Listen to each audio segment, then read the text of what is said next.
तो आई अब हम देखना स्टार्ट करते हैं क्वेश्चन नंबर 13 को। ये 13 नंबर जो क्वेश्चन है ना, इसमें 3 फिगर दिया हुआ है। ये पहला फिगर है, ये दूसरा फिगर है और ये तीसरा फिगर है। इन तीनों फिगर में मुझे x का मान निकालना है। आप देख सकते हैं x जो CE है ना, यहाँ पर x दिया हुआ है। इस फिगर में अगर देखते हैं आप तो AE जो है वो x दिया हुआ है, और इस फिगर में देखते हैं आप तो DE जो है वो x दिया हुआ है। इन तीनों फिगर में मुझे x का मान निकालना है। पहला फिगर को देखना स्टार्ट करते हैं।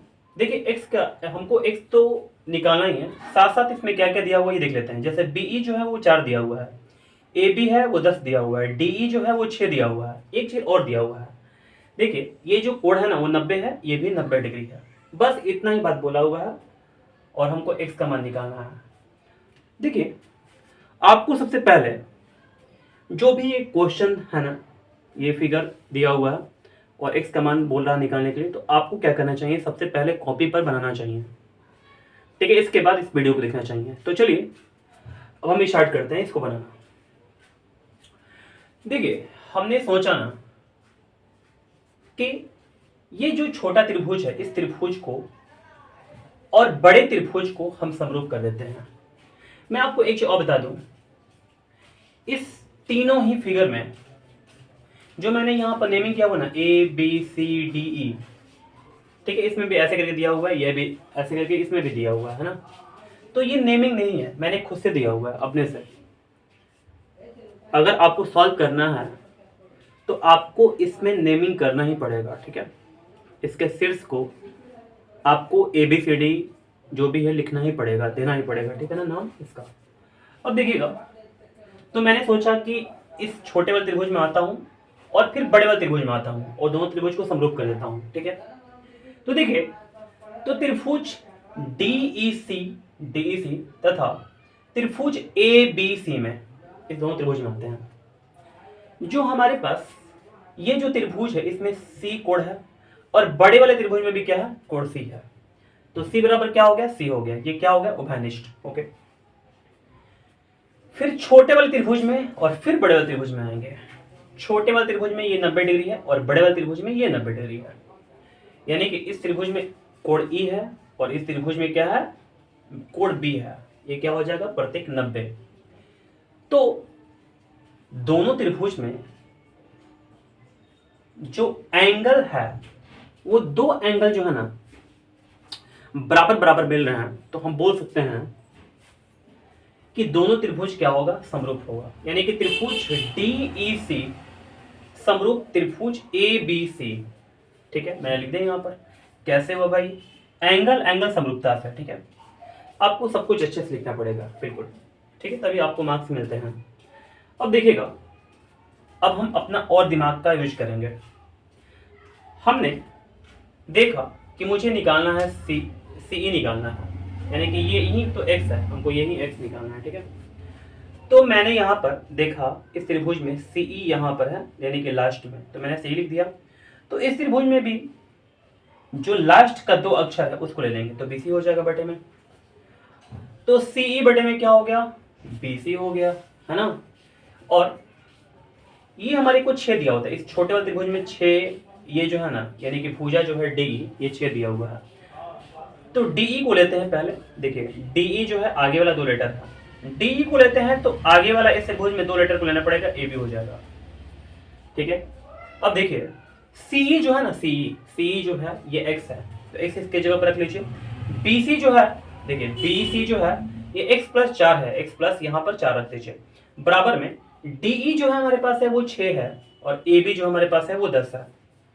अब देखिए मैंने सब कुछ रख दिया जो जो जैसा जैसा था। ठीक है, अब देखिए हम तिरछा तिरछा गुणा करेंगे। 10 में x में गुणा करेंगे क्या आएगा, 10x।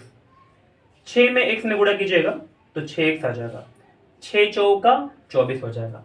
आप इसको ऐसा नहीं देखिएगा, जहां भी x लिखा होगा ना ये नहीं समझ लीजिएगा कि ये गुणा है, नहीं x है ये। ठीक है, अब देखिएगा 10x है और यहाँ पर 6x है राइट हैंड साइड में, लेफ्ट हैंड साइड में 10x है। अगर राइट हैंड साइड से 6x जो है वो लेफ्ट हैंड साइड में आएगा तो 10x में से 6x घटाए क्या मिलेगा, 4x मिलेगा। डायरेक्ट कर दिए, थोड़ा सा जगह की कमी था यहाँ पर। बराबर कितना बचा, यहाँ पर राइट हैंड साइड में 24 है, तो 4 छका 24, यानी कि x का मान कितना आ गया हमारे पास, 6 आ गया। यही हमारा आंसर है। तो ये क्वेश्चन आपको अच्छे समझ में आ गया होगा। ऐसा मैं उम्मीद करता हूँ। ठीक है, आगे बढ़ते हैं, बी देखते हैं। ठीक है, फिगर को ध्यानपूर्वक देखिए आप ध्यान से। ठीक है, आपको क्या क्या दिख रहा है इसमें? आपको यहाँ पर डीई का मान 4 दिख रहा होगा, बीसी का मान आपको 9 दिख रहा होगा। ये दोनों कोण बराबर है आपका। हमारा यहाँ पर दिया हुआ है सीई का जो मान है वो 7 दिया हुआ है, एई का जो मान, एई जो हमारे पास है एक्स है, एक्स को ही निकालना है, बस इतना ही दिया हुआ है। ठीक है, तो चलिए हम क्या करते हैं, ऊपर वाला जो त्रिभुज है छोटा वाला, इस त्रिभुज में आते हैं और फिर बड़े वाले त्रिभुज में आते हैं और दोनों त्रिभुज को समरूप करते हैं। ठीक है, देखिए हम कैसे कर पाएंगे समरूप दोनों त्रिभुज को? तो हमारे पास दोनों ही त्रिभुज में, छोटे वाले में और बड़े वाले में, ये दोनों कोण, दोनों में दोनों त्रिभुज है ना, उस दोनों में ही उभयनिष्ठ है। तो सबसे पहले लिखेंगे त्रिभुज एडीई तथा त्रिभुज एबीसी में कोण ए बराबर कोण ए उभयनिष्ठ हो गया। ठीक है, बहुत अच्छा। फिर इस त्रिभुज में ये कोण और बड़े वाले त्रिभुज में ये कोण दोनों बराबर है, तो मैंने लिख दिया कि कोण डी बराबर कोण बी। कैसे हुआ? एकांतर कोण से। ठीक है, ये दोनों बराबर है हमारे पास, देख लीजिए आप।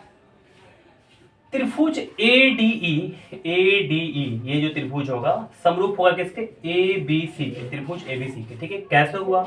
तो ये वाला एंगल मिल गया, दोनों ये वाला दोनों एंगल मिल गया। ठीक है, तो हम लोग बोलेंगे एंगल एंगल समरूपता से।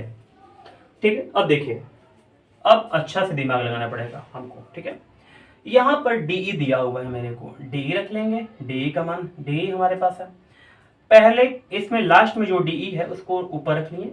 तो इस त्रिभुज में सबसे लास्ट 2 लेटर मैंने लिया, तो इसमें भी लूंगा मैं दोनों लास्ट लेटर, यानी कि बटे में बीसी हो जाएगा। डीई बटे में क्या हो गया? बीसी हो जाएगा। फिर इसके बाद हमको एक्स निकालना है, तो एई ले लेते हैं। तो इसमें ए लेते हैं, यानी कि पहला लेटर और लास्ट लेटर एई, तो इसमें पहला लेटर और लास्ट लेटर लेना पड़ेगा नीचे में। ठीक है, तो एई बटे में क्या हो गया? एसी हो गया। हम चाहें तो यहाँ पर अच्छा से लिख सकते हैं CPST, corresponding part of similar triangle, यहाँ पर भी मैंने लिखा था। ठीक है, तो देखिए डीई जो है हमारा कितना है? डीई का जो मान है वो 4 दिया हुआ है, बीसी का मान कितना है? 9 है।